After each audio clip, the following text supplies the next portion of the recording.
BRS party కాలగర్భంలో కలిసిపోతుందని CM Revanth Reddy అన్నారు.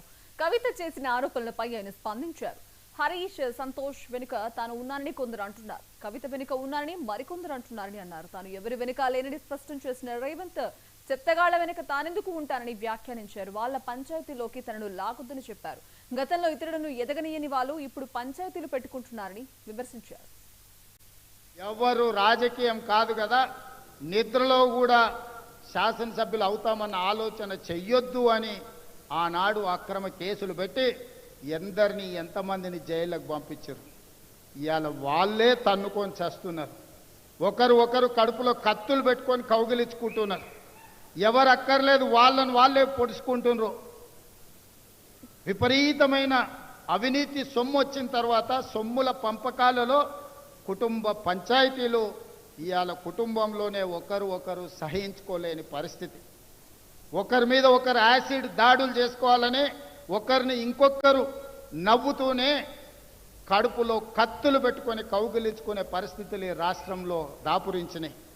పాపం ఊరికే పోదు. పెద్దలు చెప్పిండ్రు, చేసుకున్న వాడికి చేసుకున్నంత మహానుభావ అని చెప్పిండ్రు. చేసిన పాపాలు ఎక్కడికి పోవు, ఖచ్చితంగా ఆ పాపాలు వెంటాడుతూనే ఉంటాయి. వాళ్ళు అనుభవించి తీరాల్సిందే. ఆయన వెనకాల ఈయన ఉన్నాడని, ఈయన వెనకాల ఆయన ఉన్నాడని నేను ఒక మాట చెప్పదలుచుకున్నాను. అంత చెత్తగాళ్ళ వెనకాల నేనెందుకు ఉంటానయా? నేను నాయకుడిని ఉంటే ముందుంటా, మా వాళ్ళకి తోడుకుంటా. వాళ్ళ కుటుంబాలు వాళ్ళు కత్తులతో పొడుచుకొని హరీష్ రావు సంతోష్ రావు వెనకాల రేవంత్ రెడ్డి ఉన్నాడు అని ఒకరంటే, లేదు కల్వకుంట్ల కవిత గారు వెనకాల రేవంత్ రెడ్డి ఉన్నాడని.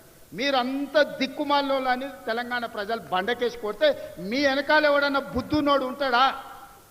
అన్నం తినవాడు ఎవడన్నా మీతోని ఉంటాడా?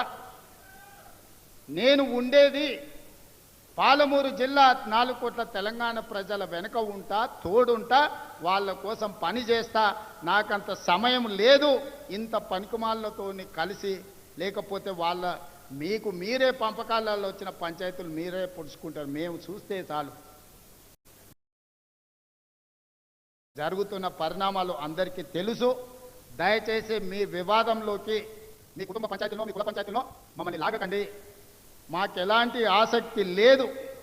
మిమ్మల్ని ఎప్పుడో ప్రజలు తిరస్కరించిండ్రు. మీరు కాలం చెల్లిన 1000 రూపాయల నోటు లాంటి వాళ్ళు.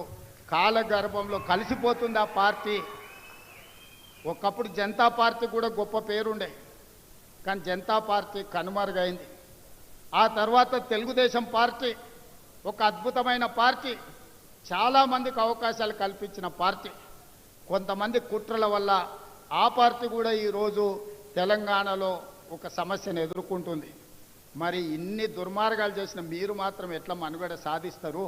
ప్రకృతి అనేది ఉంటుంది, ఆ ప్రకృతి శిక్షిస్తుంది.